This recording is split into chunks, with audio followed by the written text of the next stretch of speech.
Welcome into Steelers Talk. I'm your host, Jack Sperry, and today we got a bunch of great Steelers news and rumors to cover here on Victory Monday after the Steelers beat the Cincinnati Bengals in Week 13 to improve to 9-3. First up here, I'm going to be talking about Arthur Smith's genius shift that he made after the mini bye week that really unlocked the Pittsburgh Steelers offense versus the Bengals in Week 13. Then I'll go over the rest of my takeaways from Week 13 against the Bengals after watching the film this afternoon. And then also we'll finish up today's show by looking at the AFC playoff picture as well as the remaining schedule of the Steelers and kind of break down where the Steelers kind of fit in with the rest of the AFC heading down the home stretch. So, hey guys, if you love the Steelers, you love this football team, click that thumbs up icon. It helps out the show, helps the Steelers win, all that great stuff. So click that thumbs up icon to kick off today's show. So first up here, let's talk about Arthur Smith's genius move. And if you guys watched any of our videos last week, you know I was a little bit hard on Arthur Smith, not using his personnel correctly, really bad on early downs, not doing a good enough job in the red zone and on third down as well. And this week, Arthur Smith pivoted away from kind of his traditional run-heavy approach and really leaned in to Russell Wilson and the Steelers' passing attack. They threw it 38 times. That was more than any other game by far so far here during the 2024 season. And, you know, I think the reasoning for that is that the Steelers' run game, honestly, in terms of efficiency, especially on early downs, is not very good. Right now, they rank 28th in the league in average yards per carry. And I think Arthur Smith, you know, kind of took a hard look at his run game and said, you know what, this isn't a strength of this football team. But you know what was? Russell Wilson and the passing game. And honestly, guys, you look at the film, you look at the games, you look at the box scores. Russell Wilson is the best part of the Steelers offense right now, and he's completely changed the offensive culture here in Pittsburgh since he took over. Coop, those are actually flipped around. So Coop, you can just flip those around in post-production here. But you take a look here at the stats between Russell Wilson and Justin Fields. Throughout this season, they have both started 6 games at this point. You guys can see here that Russell Wilson is playing much, much better, 8 points more per game than Justin Fields. For those watching live right now, they're switched. They'll be fixed during the regular video here. But yards per game, huge increase, almost 100 more yards per game. That's both rushing and passing with Russell Wilson in there versus Justin Fields in the first 6 weeks. The yards per attempt has gone up exponentially to 8.7 yards per pass attempt, where it was just 6.8 for Justin Fields. They had the same amount of touchdowns, but remember, Justin was pretty much the only one scoring rushing touchdowns for the Steelers at that point in the season. And then the fumbles and interceptions combined, Justin Fields had 7 of those, 6 fumbles and 1 interception. Russ has had 3 interceptions and 2 fumbles. And right now, Russell Wilson has 8.7 yards per attempt. That is the best of his NFL career. So in terms of his efficiency, Russ has never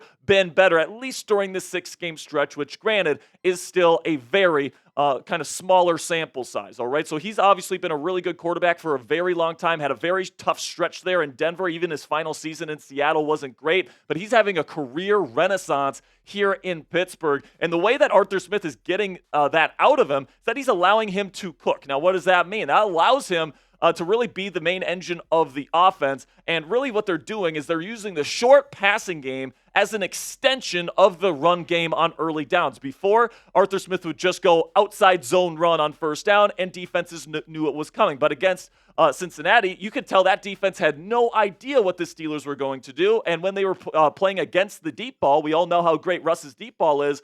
Russ would just dump it off to Najee or Jalen, and they would pick up 8-9 yards, and they'd pick up a first down. And it was just super efficient. It was a beautiful game plan brought on by Arthur Smith. And I thought it was a really kind of ballsy move because he's always been a run-heavy guy to change all of a sudden to a pass-heavy type of system, and it absolutely worked right away. Take a look here. 29 of Russ's 38 pass attempts yesterday went below 10 air yards. So that means that there was a lot of checkdowns. There was a lot of dumping it off. There was a lot of quick game to kind of replace the early down run game that just wasn't working for the Pittsburgh Steelers before. But hey, that doesn't mean that Russell Wilson wasn't doing a good job identifying when he had opportunities to throw it down the field. On throws 10 plus yards or air yards past the line of scrimmage, he was 8 for 9 on the day. So, I mean, the system kind of allowed Russ to kind of read the defense pre-snap and post-snap, identify what the defense was doing, and kind of just take what the defense was giving him. If they were playing back, taking away the deep pass, he would just dump it off to his check down or to a quick passing concept. or if they were playing up, he would throw it down the field in the intermediate or to the deep parts of the field, and it was excellent, guys. And if you want to see the efficiency of Pittsburgh's offense against Cincinnati yesterday, only 4 of their 28 first downs came on third down. So they really avoided third downs entirely, where the Steelers' offense has really lived in third down all season long. It was a huge shift from Arthur Smith, and it couldn't have worked any better. And I expect this offense to look like this probably for the rest of the 2024 season. And finally, the Pittsburgh Steelers, after long waits, after multiple terrible offensive coordinator hires, after multiple years of poor quarterback play, the Pittsburgh Steelers finally have a legit offense. This is the first time all season they have eclipsed the top 10 in scoring offense. They currently rank 10th when you include Justin Fields' numbers this year. But with Russell Wilson, this offense is scoring 28.6 points per game, which currently would rank 5th if it was for the entire season. So that's a top 5 offense when Russell Wilson is the quarterback of this football team this year. And if you want to say that this offense isn't good enough to win a Super Bowl, last time the Steelers won a Super Bowl back in the 2008-2009 season, they had the 20th ranked offense, and that was with Big Ben, Santonio Holmes, Hines Ward, and the like. So this is absolutely one of, if not the best offenses that we have seen in Pittsburgh in a very long time, and Russell Wilson is the orchestrator of this offensive attack since he has become the starting quarterback of this football team. And you just can't tell me at this point that the Steelers can't win a Super Bowl. Maybe you can say Kansas City or Buffalo have the higher chance to win, but you can't tell me that this Pittsburgh Steelers team that has beaten teams in a number of different ways with field goals, special teams, defense, offense. They have done it every which way this year. They can beat you in so many ways. They got a clutch quarterback that has been there. Russell Wilson is one of the 4 active quarterbacks in the NFL that has actually won a Super Bowl, and he's playing great football right now, so you can't tell me this Steelers team can't take it all this year. So fill in the blank for me down there in the comments section. Russell Wilson is a top blank quarterback in the National Football League today. This will be the pinned comment on today's show. So YouTube's going to throw an ad break here in just a couple of seconds. And when that happens, take advantage of that time by letting me know where Russell Wilson ranks among NFL teams. Now, before we get into the rest of today's show here, let's have a word from our sponsor here at Game Time, which is the fastest and easiest way to buy tickets for the sports, music, comedy, and theater in your area. And folks, we all know that experiencing a sporting event, especially a Steelers football game at Acrisure Stadium live, it's unlike anything you can get from watching the game on your couch, especially this time of year, to be with your fellow Yinzers, waving your terrible towel in the cold elements. There's nothing like it, man, if you are a Pittsburgher, man. So go, you guys can download the Game Time app today. You can use their brand new feature called Game Time Picks to filter out the fluff to show you only incredible deals on great seats so you don't have to waste time searching through thousands of tickets. All you have to do is go on the Game Time app, find an event you want to go see, select the Game Time Picks button at the top of the screen, and it automatically filters through every single one of their tickets for that event to find you the best prices with the best seats for the best deals for you and your family. And what I love about using the Game Time app is you get the lowest price guarantee on any ticket to any event. All-in pricing so you don't get slapped with crazy fees at checkout, and flash deals so you can get even cheaper tickets the closer you wait to game time. Take the guesswork out of buying tickets with Game Time today. Download the Game Time app, create an account, and use code CHATSPORTS. It's one word, all caps, CHATSPORTS for $20 off your first purchase. Terms do apply. It's just for that first purchase. Again, create an account and redeem code CHATSPORTS for $20 off. Download Game Time today. What time is it? Game time.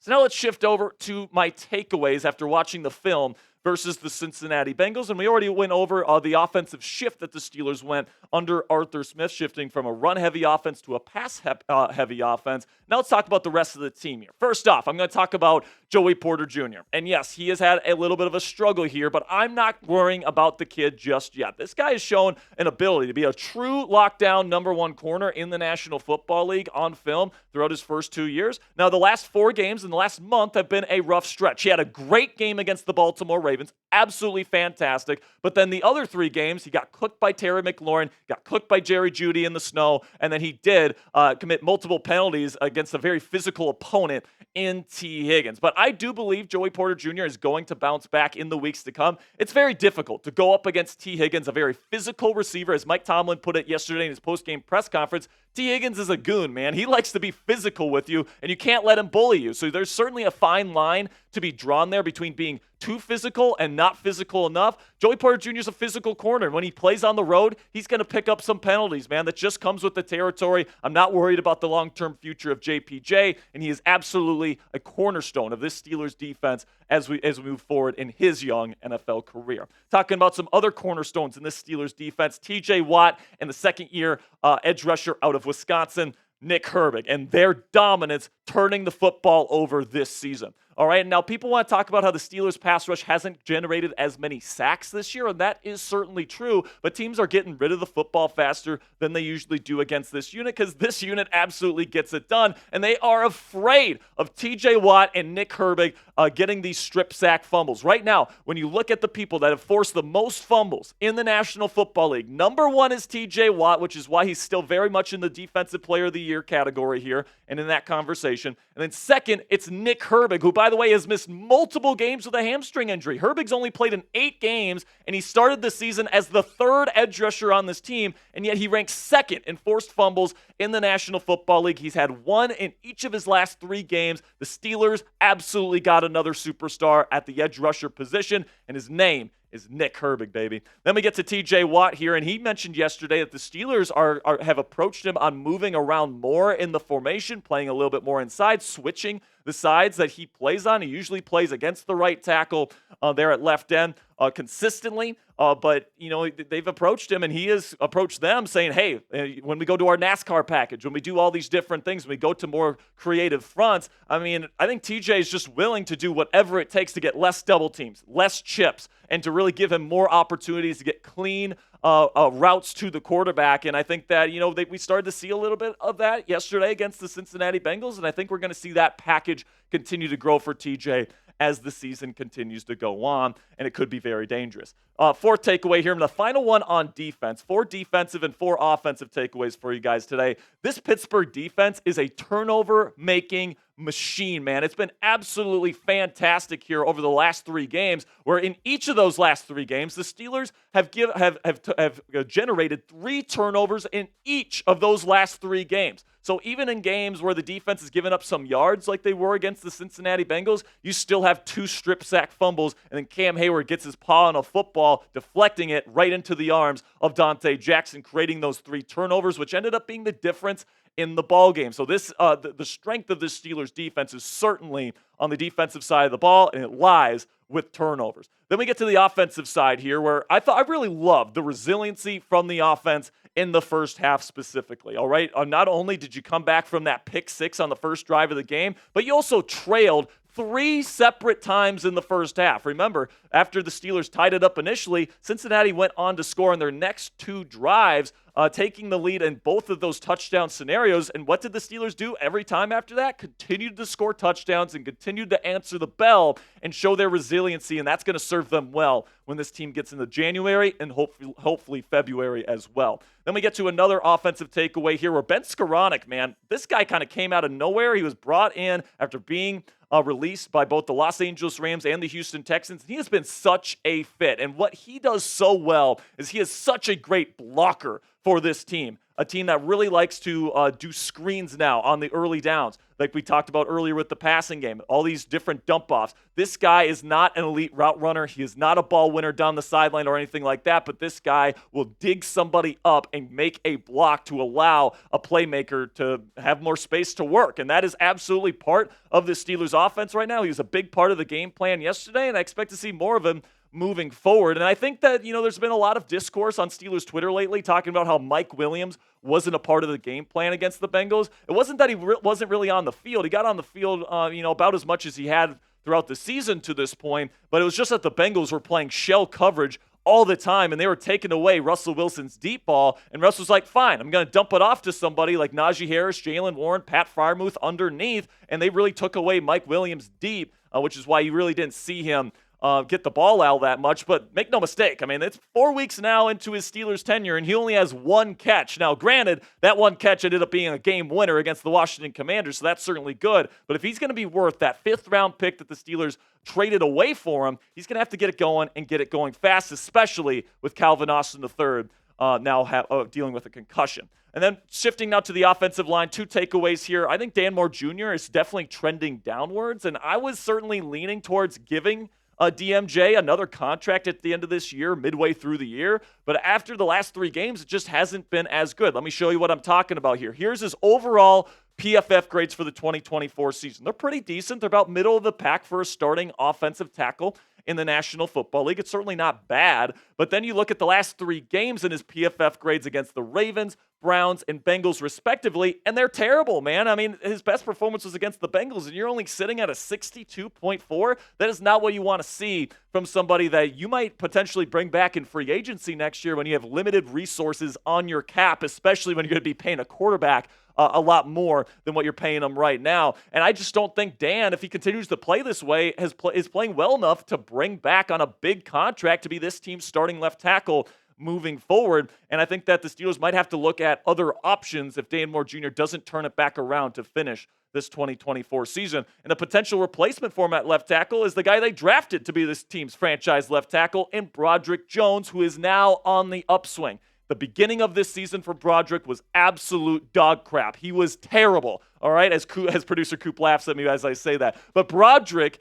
is somebody that has been playing a little bit better as the weeks have gone on here. And I do think that there's some reason to believe that he could be a good player for this team moving forward. You look at the last 4 games for Broderick here, and you see all 4, or at least 3 of these, are better than any of the performances that Dan Moore Jr. has put on film. That game against Washington, really, really good. The last week against Cincinnati here yesterday was also pretty darn good on film, especially as a run blocker. He still needs to get a lot better in terms of his pass blocking, as you guys can see here in his team or his total here PFF grades for the season. It's not fantastic, right? He's certainly among the lower ranked and graded offensive tackles in the National Football League today, but he is getting better. And if I'm looking at somebody on the upswing that you spent a first-round draft pick on versus somebody in Dan Moore Jr. that seems to be on the downward trend heading into the next offseason here, if this continues to be the trend, I think Broderick Jones has got the inline road to be this team's left tackle in 2025. Now, before I go here, let's take some stock in where the Steelers are in the AFC playoff picture here in 2024, because we just got a couple weeks left. We're officially into the home stretch of this season. And right now, with Russell Wilson as their quarterback, this is where the Steelers rank in all the major offensive categories. They're currently top 5 in points per game, top 3 in yards per game. They're 12th in yards per attempt, 13th in third down percentage, and 8th in red zone percentage. So much for the narrative that this Steelers red zone offense is absolutely terrible. Guess what, man? They're doing a good job now, where they're now ranking 8th in red zone percentage with Russell Wilson at quarterback, and they've only given away the ball 5 times, which ranks 6th during the time Russell Wilson has been the quarterback. Then you look at the defensive stats, and you guys can still see just how good this defense is, especially when it comes to taking the ball away, like we talked about earlier. 25 takeaways, leads the National Football League with 9 in their last 3 games. Absolutely fantastic stuff. Still in the top 10 in points per game and yards per game allowed.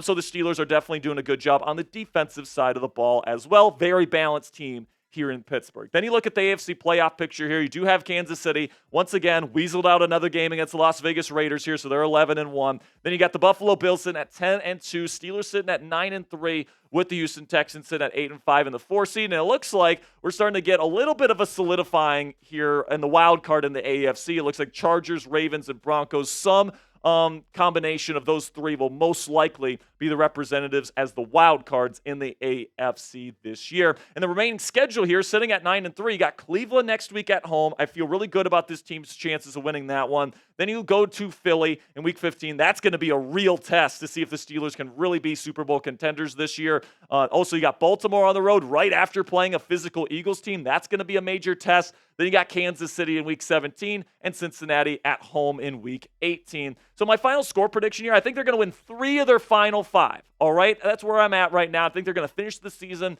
12-5. I think they lose 2 more games down the stretch, and 12-5 probably gets them in position to win the division this year, have a home playoff game, at least one this year, and put them in position to hopefully make a run towards a 7th Lombardi Trophy. So predict it for me down there in the comments section. Will the Steelers win the AFC North this year? Simply give me a yes or a no down there in the comments section. Right now, I'm definitely leaning yes, especially after the Ravens lost to the Philadelphia Eagles yesterday and the Steelers having a 1.5 game advantage at this point in the season. But let me know your prediction down there in the comments. No, today was a little bit of a longer one, guys, but hey, it's Victory Monday. We had a lot to talk about, so make sure you guys click that subscribe button if you haven't already. Until next time, guys, here we go, Steelers.